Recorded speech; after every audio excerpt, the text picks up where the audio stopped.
इन्होंने शादी नहीं की और 42 साल के करीब इनकी उम्र है। अब बहुजन समाज पार्टी के लिए काम करना है, इसलिए वैवाहिक जीवन नहीं जीना है, शादी नहीं करनी है। एससी कम्युनिटी है, नमोशूद्र कम्युनिटी। ये जो हरिचंद ठाकुर हैं और गुरुचंद ठाकुर, उनके आश्रम में नरेंद्र मोदी गए थे बांग्लादेश में। वो तो नाटक करने में गया वहाँ पर। कहते हैं कि पश्चिम बंगाल में दलित के साथ भेदभाव नहीं होता है, अनटचेबिलिटी नहीं है, छुआछूत वाला मामला नहीं है। कितना सही है? 100% झूठ है। कांग्रेस, तृणमूल कांग्रेस, सीपीएम, बीजेपी, यहाँ पर जो उच्च लीडर है चक्रवर्ती बनर्जी, बंदोपाध्याय, भट्टाचार्य, जो गुह मित्र है, वहाँ पर एससी, एसटी, ओबीसी, मंडल, हल्दा, नस्कर, बागदी, कावरा, मुसी, मेथर कोई नहीं है। तो यहाँ पर जातिभेद नहीं है, 100% है। ममता बनर्जी जो एससी एसटी फंडे जो 1100 कोटी आया, जो टाका फंडे था एससी एसटी फंड का, ये टाका ट्रांसफर कर उन्होंने साइकिल दे दिया सबको साइकिल दे दिया। एससी एसटी का फंड था, एससी एसटी का फंड के टाका से लेकर वो साइकिल दे दिया। एवं सीपीएम तो एससी एसटी फंडे टाका लेकर वो नेता नेत्री का घूमने जाता है, जाता था पहले। यही हकीकत है। आरक्षण बढ़िया से फॉलो किया जाता है यहाँ से? नहीं है, 3.5 लाख बैकलॉग है कम से कम। स्कॉलरशिप वगैरह वहाँ पर भी घपला होता है। निशंस हत्या किया, रेप किया, माने दलितों का, सभी दलित होता है। बच्चा को मार दिया पानी में, माने पॉइजन मिलाकर दिया जाते पानी पीकर मर सकता है। लेकिन वहाँ पर जो आक्रमण किया, जब वहाँ से मोरी झापी से लोग नदी पार कर बोट में आ रहा था, तो वो नदी को अंदर ही वो बोट को डुबा दिया। वामपंथीरा ऐसा निशंस काम किया। स्वाधीन पराधीन बाद में ऐसा निशंस काम इंग्लिश। ये वो दलित थे जो बांग्लादेश चलकर यहाँ पर आए, फिर वापस आ गए। उनको जीने का अधिकार नहीं मिला, उनको पहचान नहीं मिली। लेफ्ट की सरकार, सीपीएम की सरकार, कत्लेआम किया ज्योति बसु का नेतृत्व में। तब ज्योति बसु यहाँ का मुख्यमंत्री था। रावण आपको कैसे लगते हैं? कोलकाता में है, ग्राउंड है ये रामलीला मैदान, और यहाँ पर सुबोध कुमार सिकदर साहब हैं, बहुजन समाज पार्टी के नेता हैं। इन्होंने शादी नहीं की और 42 साल के करीब इनकी उम्र है। इन्होंने सोचा कि हमें अपने समाज के लिए काम करना है, अब बहुजन समाज पार्टी के लिए काम करना है, इसलिए वैवाहिक जीवन नहीं जीना है, शादी नहीं करनी है। कब आप बीएसपी में जुड़े और कब इस तरह का ख्याल आया कि हमें शादी नहीं करनी है और बीएसपी ज्वाइन करना है, समाज के लिए काम करना है? मैं पहले वामपंथी आंदोलन में था। इसके बाद 96-7 में ये आंदोलन में है। संध्या मंडल जी थे, जादवपुर में पार्लियामेंट कॉन्स्टिट्यूंसी से प्रार्थी था। वो टाइम उसके साथ मेरा बात हुआ। 96 की 97 में है। वहाँ से मैं वामपंथी आंदोलन छोड़ दिया। वही से मैं बीएसपी मूवमेंटे जोड़ का। किस साल बीएसपी ज्वाइन किए? 96 की 7 होगा। 96 या 7। वही से मैं करीब 25 साल के आसपास तो हो गया। हाँ, 25 साल के आसपास हो गया। मैं यही आंदोलन में हूँ एवं 25 साल से बीएसपी में है। बीएसपी में हूँ। यानी आपकी उम्र उस समय कितनी होगी? तो 15, 16, 17 साल ऐसे ही होगा, 16-17 साल होगा। हाँ। तो 16-17 साल से आप बीएसपी में हैं। पार्टी नहीं बदले? पार्टी नहीं बदले। बीएसपी मानने के बाद पार्टी नहीं बदले? नहीं। आप दलित समाज से आता है। एससी कम्युनिटी है, नमोशूद्र कम्युनिटी। नमोशूद्र। यहाँ तो बड़ी आबादी है दलितों की, 30% है। 30% तो दलित है। करीब 25 साल से काम कर रहे हैं। 25 साल से काम कर। कितना आपका मिशन कामयाब रहा है? यहाँ कितने लोगों तक आपकी पहुँच हुई अम्बेडकर को लेके, बसपा के मिशन को लेके? देखो, बसपा के मिशन पहले जो गति था उससे बहुत माने आगे बढ़ा। सोशल मीडिया के आने से आपको कुछ आसान हुआ? आपका सोशल मीडिया आने से के बाद ही बहुजन मूवमेंट आगे बढ़ा। क्योंकि कोई मीडिया, मेन स्ट्रीम मीडिया पहले हम लोगों का बात नहीं बताता है। कोनो पत्रिका में भी हम लोगों का बात नहीं बोलता, टीवी चैनल में भी हम लोगों का बात नहीं बोलता। लेकिन सोशल मीडिया जब आज आया, इसके बाद बहुजन movement, Bahujan Samaj party movement Bengal के बात कर रहा हूँ, बहुत तेजी से बढ़ रहा है। बांग्ला भाषा में बंगाली जो दलित है वहाँ तक पहुँच रहे हैं आप? हाँ, बंगाली दलित में पहुँच रहे हैं। कांसीराम कभी यहाँ आए थे? आया थे 95 की 95 की पहले मैं तब बीएसपी ते मूवमेंट नहीं आया, लेकिन मैं काशीराम जी की मीटिंग में गया था एवं शहीद मीनार के काशीराम जी की मीटिंग हुआ तो वो मीटिंग में अटेंड किया था। तब मैं बहुजन समाज पार्टी के साथ जुड़ा नहीं था। वामपंथी थे, वामपंथी था, लेकिन सेंटिमेंट था बहुजन समाज को लेकर। हाँ, बहुजन सेंटिमेंट था, लेकिन बहुजन समाज पार्टी के साथ मेरा बात नहीं हुआ, इसलिए मैं बहुजन समाज पार्टी में उसी टाइम मैं नहीं आया। बंगाल में जो दलित है, दलितों की जो आबादी है, वो दो तरह के दलित की आबादी ज़्यादा है। एक नमोशूद्र है और एक मतुआ है। ये दोनों एक हैं या अलग अलग हैं, और इनका काम क्या है? जैसे कि रविदास है, उनका जूता मोची वाला जातीय पेशा जो है, पासी है, तारीचे उतारते हैं। हाँ, अलग अलग जाति का अलग अलग व्यवसाय है, पेशा था मनुवादी और मनुस्मृति के अनुसार ब्राह्मणवादी व्यवस्था। तो यहाँ मुतुआ का क्या जातीय पेशा है, नमोशूद्र का जातीय पेशा क्या है, और ये लोग कौन हैं?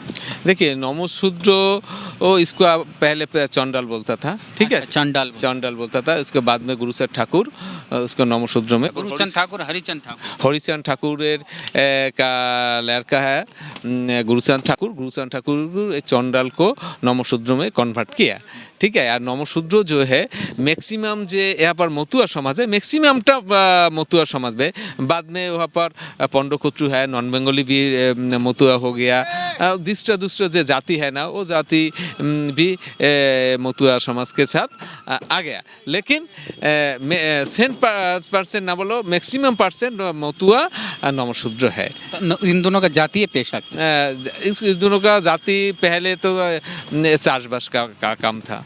क्या चीज़ का? चाष, खेती का काम था, खेती का ही काम करता है। ये जो हरिचंद ठाकुर हैं और गुरुचंद ठाकुर, उनके आश्रम में नरेंद्र मोदी गए थे बांग्लादेश में। वो तो नाटक करने में गया, वहाँ पर गया, नाटक करने गया। और यहाँ पर जो नमोशूद्र लोगों का एनआरसी कर रहा है, ये लोगों को नागरिकत्व तो छीन रहा है, इसको लिए कुछ नहीं कर रहा। वहाँ पर गया सेंटिमेंट इशू करके वोट लेना चाहता है, और कोई उनको काम नहीं है। वो लोग वहाँ पर गया तो आरो बहुत, वहाँ पर जो नमोशूद्र कम्युनिटी है, जो दलित कम्युनिटी, जो हिंदू कम्युनिटी है, उसको आरो बहुत प्रॉब्लम होगा, क्योंकि वहाँ पर वो भी एक भाईचारा बन रहा है। वहाँ का जो सरकार है भाईचारा बन रहा है, ये बार बार वहाँ का हिंदुत्ववादी बात करेंगे तो हिंदू मुस्लिम तो वहाँ पर आबर क्रैश होगा ना। जो भाईचारा बन रहा है, कोशिश कर रहा है वहाँ का सरकार, लेकिन नरेंद्र मोदी व आरएसएस लोग वहाँ पर जाएंगे तो उन लोगों को डिवाइडेड बढ़ेंगे, क्रैश होगा। ये अल्टीमेटली वहाँ पर नमोशूद्र हो व मতুआ हो व हिंदू समाज हो, उसको तकलीफ बेसी होगा। अच्छा, कहते हैं कि पश्चिम बंगाल में दलित के साथ भेदभाव नहीं होता है, अनटचेबिलिटी नहीं है, छुआछूत वाला मामला नहीं है, कितना सही है? 100% झूठ है।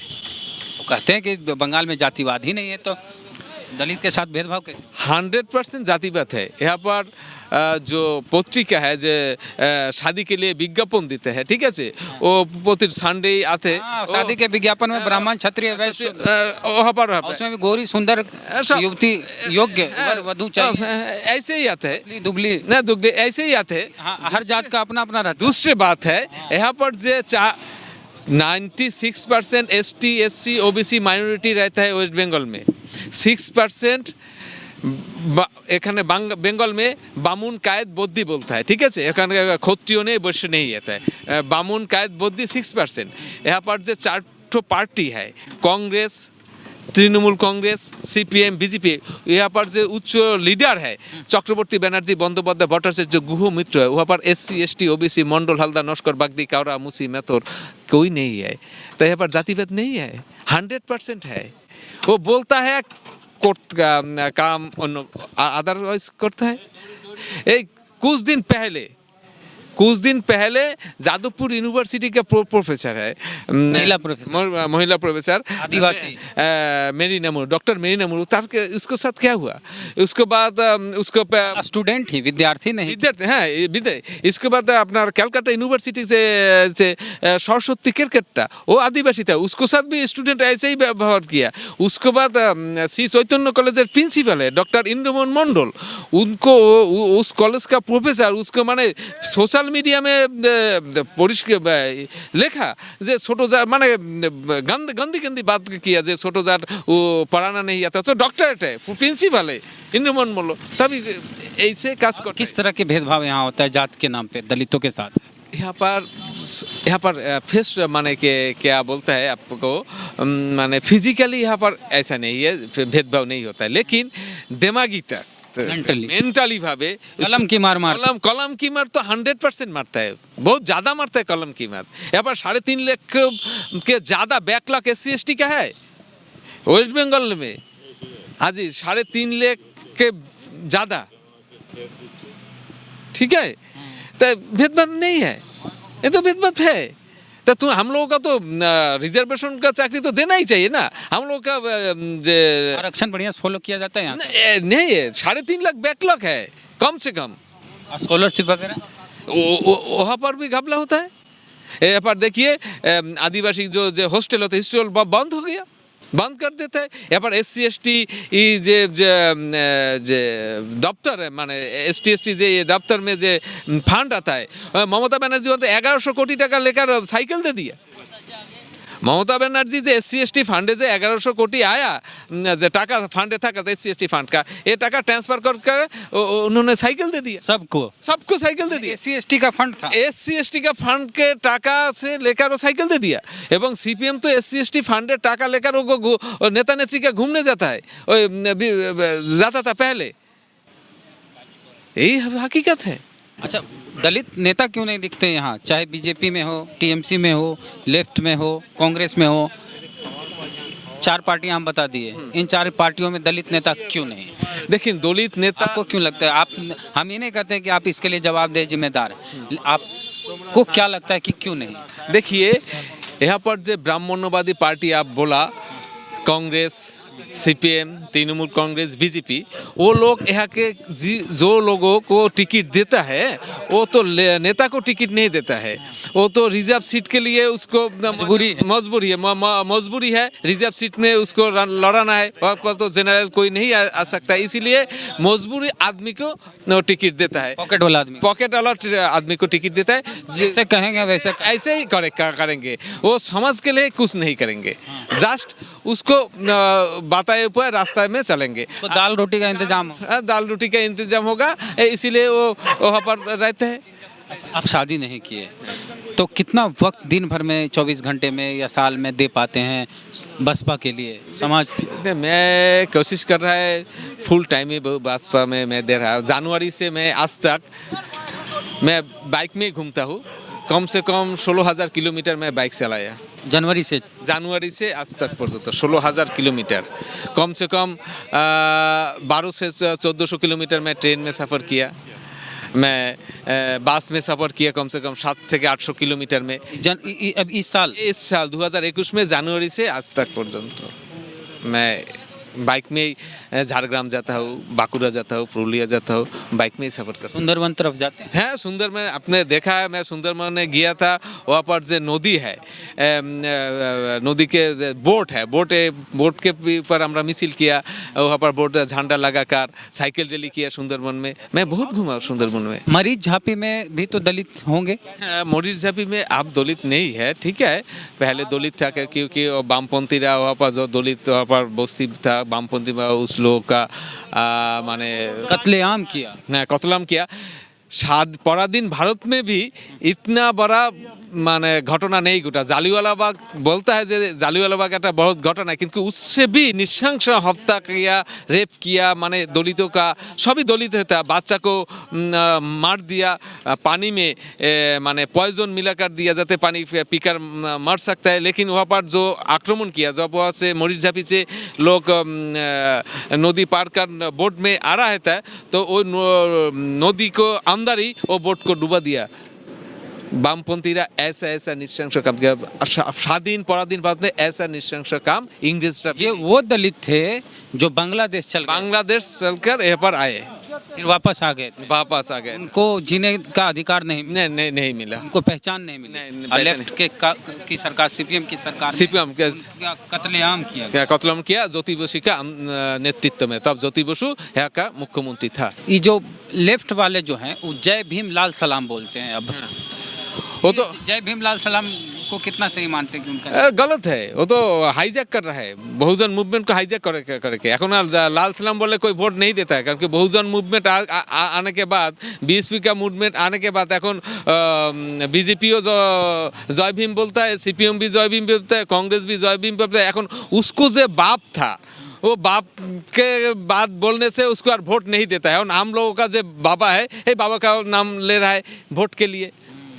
वो बाप को भूल गया, हम लोगों का बाप को लिए अब टानाटानी कर रहा है। क्योंकि ये मूवमेंट बहुजन समाज पार्टीर मूवमेंट जब आया, बहन कुमारी मायावती जब बाबा साहेब को लेकर आया 1956 साल के पहले। बाबा साहेब तो 1956 साल के चला गया हम लोगों का सर के। उसको पहले बाबा साहेब को कितने लोग जानते हैं कि बाबा साहब को देश भर में लोग जाने, घर घर में बाबा साहब की तस्वीर लगी, ये कांसीराम जी की देन है। काशीराम जी की दिन है, बहुजन समाज पार्टी का दिन है। इसीलिए आज के बाबा साहेब को सभी घर में बाबा साहेब को पहचानते हैं, এবং सब राजनीतिक दल भी बाबा साहेब को এখন नमन करता है। इस माने क्या बोले माने मजबूरी से भी अच्छा, एक सवाल आपसे है कि उत्तर प्रदेश में बीएसपी, सब कुछ बीएसपी का यूपी में ही है और बाकी राज्यों में भी है, लेकिन मुख्य रूप से उत्तर प्रदेश। मायावती भी वहीं रहती है, राष्ट्रीय अध्यक्ष। आकाश आनंद आ रहे हैं, वो भी यूपी से ही।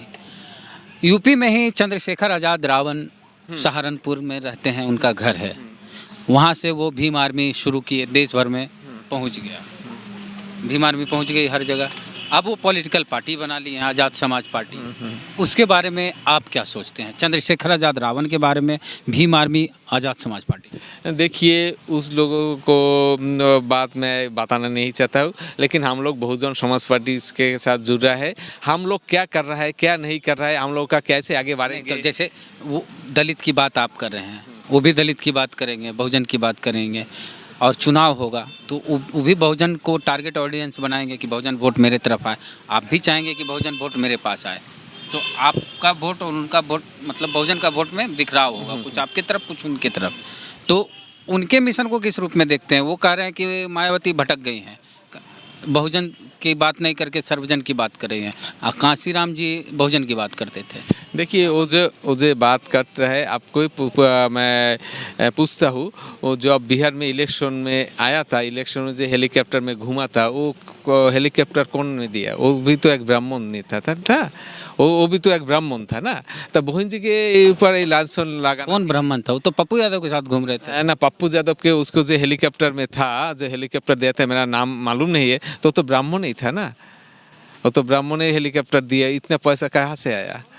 हाँ, वो तो उसको मैंने उस आदमी के बारे में व वो नेता के बारे में हम लोग बेसी बात नहीं करना चाहते, लेकिन के बहुजन मूवमेंट। रावण के बारे में क्या आप व्यक्तिगत रूप से बताइए, रावण आपको कैसे लगते हैं? चंद्र, देखिए, उसको बहुजन मूवमेंट आगे बढ़ना है। सचमुच वो बहुजन मूवमेंट को प्यार करते हैं तो बहुजन समाज पार्टी के उनके आना चाहिए। लेकिन तो आप पार्टी बना लिया, अब तो नहीं है, तो भटक रहेंगे। बहुत दलित पार्टी आया चला गया, वो भी चला जाएंगे। यूथ तो रावण के साथ है, युवा कितने युवा है? तो बिहार में इलेक्शन में तो देखा कितने युवा है। वो तो बोलने से तो काम नहीं होता, बात नहीं पता, ग्राउंड लेवल में जाकर बात करते। आप तो यहाँ पर घूमे, ये तो सब तो युवा है, कोई बुढ़ा आदमी नहीं है। कल यहाँ पर रैली होगा, देखिए यहाँ पर कितना युवा आदमी है। वेस्ट बंगाल में जो प्रार्थी हुआ तो 60% युवा आदमी है। तो देखिए, जादवपुर का जो कैंडिडेट है, कितना उम्र है बात किए हैं। हाँ, तब इंटेली का जो माने प्रार्थी है, उसका कितना उम्र है? युवा है, तो एकदम तड़ताजा नौजवान है। चलिए, तो बढ़िया, शुभकामनाएं आपको। और आपने शादी नहीं की बीएसपी के लिए, मिशन के लिए, समाज के लिए, तो आप आपके जैसे बहुत कम लोग हैं, आपके जैसे लोग हों तो बहुजन समाज का बेहतर भला कल्याण हो सकता है। लेकिन हमें ऐसा नहीं लगता है कि शादी नहीं करने से कुछ ज़्यादा काम आप कर पाएंगे। बाबा साहब भी तो शादी किए थे, लेकिन कितना काम किए, इस पर भी हम आपसे जानकारी लेना चाहेंगे कि बाबा साहब तो शादी किए थे लेकिन समाज के लिए कितना काम किए। लेकिन बाबा साहब तो बाबा साहब है, तो बाबा साहब थे ही। सुबह तो सुबह ही है ना, उसके साथ मेरे का नाम नहीं जोड़ना है, उसका मूवमेंट को आगे बढ़ना है, इसीलिए काम कर रहा है। हैं, ये काम करना चाहिए। चलिए, आपको लगता है ऐसा कि शादी नहीं करने से वक्त ज़्यादा मिलता है? देखिए, और वक्त ज़्यादा मिलता है, पारिवारिक पिछन में एक बचते हैं। चलिए, तो आपको सैल्यूट है समाज, पूरे समाज की ओर से, हमारे दर्शक हैं उनके तरफ से, कि आपकी सोच ऐसी है कि शादी नहीं करेंगे, समाज के लिए काम करेंगे। और आपने 42 साल आपकी उम्र हुई, शादी नहीं किए। तो ऐसे भी लोग हैं बीएसपी के लिए, समाज के लिए काम करते हैं, यहाँ तक कि व्यक्तिगत जीवन में बहुत त्याग करते हैं, इन्होंने किया, शादी नहीं की। तो इनकी बातों को लेके हम दोनों के बीच जो बातचीत हुई उसको लेके आप क्या सोचते हैं, प्रतिक्रिया कमेंट बॉक्स में ज़रूर लिखें। फेसबुक पे वीडियो देख रहे हैं, पसंद आया तो शेयर कीजिए, पेज को लाइक फॉलो नहीं किए हैं तो कर लीजिए। यूट्यूब चैनल पे ये वीडियो देख रहे हैं, हमारे सब्सक्राइबर नहीं हैं तो चैनल को सब्सक्राइब कीजिए, बेल आइकन जरूर दबाइए। सफ़र जारी है, आगे भी आपके साथ जुड़े रहेंगे। जय भीम, जय भारत। जय भीम, जय भारत।